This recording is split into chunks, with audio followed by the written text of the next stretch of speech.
अस्सलाम वालेकुम, नमस्कार सभी को, सत श्री अकाल, जय हिंद, जय भारत। बहुत दुख के साथ मैं ये वीडियो बना रहा हूँ, लेकिन बनाना ज़रूरी है। लोगों के नॉलेज में चीज़ें होनी ज़रूरी हैं, इस वजह से बना रहा हूँ। आपको मालूम होगा कि इज़राइल के लिए जासूसी करते पकड़े गए हमारे 8 पूर्व नौसेना अधिकारी जो कतर में पकड़े गए थे इज़राइल के लिए जासूसी करते हुए 2022 में। उनके मुकदमा चल रहा था, केस चल रहा था कतर में, लेकिन अब उनको फांसी की सजा सुनाई गई है।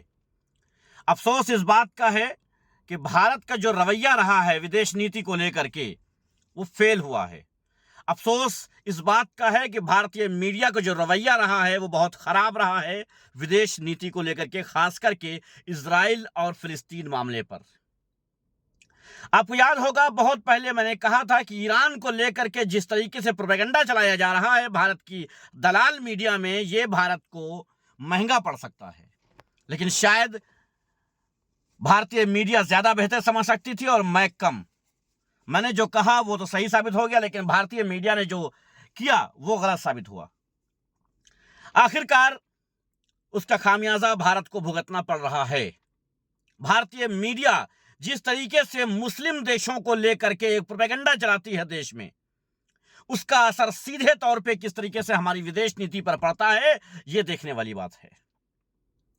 इसीलिए मैंने 2 साल पहले ही कह दिया था कि इस तरीके की बेहूदगी भारत की मीडिया में जो हो रही है, यह नहीं होनी चाहिए और इसे रोकना चाहिए, लेकिन यह नहीं रोका गया और आज की तारीख में हम उसका खामियाजा भुगत रहे हैं। भारत के वो 8 पूर्व अधिकारी जो कतर में पकड़े गए थे इजराइल के लिए जासूसी करते हुए, उन्हें ना ही इजराइल बचा पाता है और ना ही भारत की विदेश नीति बचा पाती है। उसकी वजह यह रही है कि मुस्लिम देशों को लेकर के जो प्रोपेगेंडा भारत की मीडिया तैयार करती है, उससे यह दलील हो जाता है, साबित हो जाता है कि भारत इजराइल के लिए कुछ भी करने को तैयार है। अगर कोई डाउट रहा होता केस में, अगर कहीं से कोई बेनिफिट मिल रहा होता, तो वो भी खत्म कर दिया भारतीय दलाल मीडिया ने। भारतीय दलाल मीडिया को देखते हुए कोई भी ये कह सकता है कि नहीं साहब, ये कर रहे थे जासूसी, ये सच है, ये कोई भी कह देगा।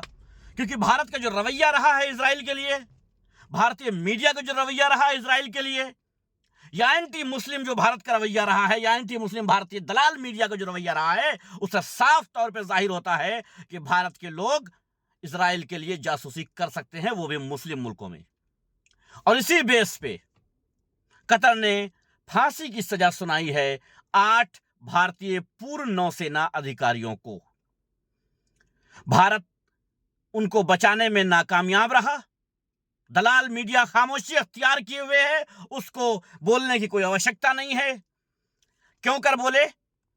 जो मर रहे हैं वो भारतीय हैं, और अफसोस तो तब होता कि जब वो इजरायली होते। तो बड़े दुख के साथ आज फिर मैं कह रहा हूं कि भारत के प्रधानमंत्री जी को सोचना चाहिए कि दलाल मीडिया को बोलना चाहिए कि साहब तुम एक सीमा तक किसी का विरोध करो, एक सीमा तक। झूठ और प्रोपेगेंडे के बेस पर किसी देश को बदनाम करने की कोशिश मत करो, क्योंकि उसका असर सीधे हमारी विदेश नीति पर पड़ता है। बड़े दुख के साथ यह कहना पड़ता है कि हमारी विदेश नीति बहुत खराब रही है, बहुत ज्यादा खराब रही है, और इसी के चलते हम अपने 8 पूर्व नौसेना अधिकारी खो रहे हैं। अफसोस। बहुत कुछ है इसके ऊपर बोलने के लिए, लेकिन मैं ना बोल करके सिर्फ ये मैसेज दे रहा हूं कि भारतीय दलाल मीडिया की वजह से हमारी विदेश नीति फ्लॉप हुई है, जिसके कारण हमारे 8 पूर्व नौसेना अधिकारियों को फांसी की सजा सुनाई गई है। ये बात समझ लीजिए, जान लीजिए, पहचान लीजिए। बहुत बहुत शुक्रिया आप सबको, धन्यवाद। अल्लाह हाफिज।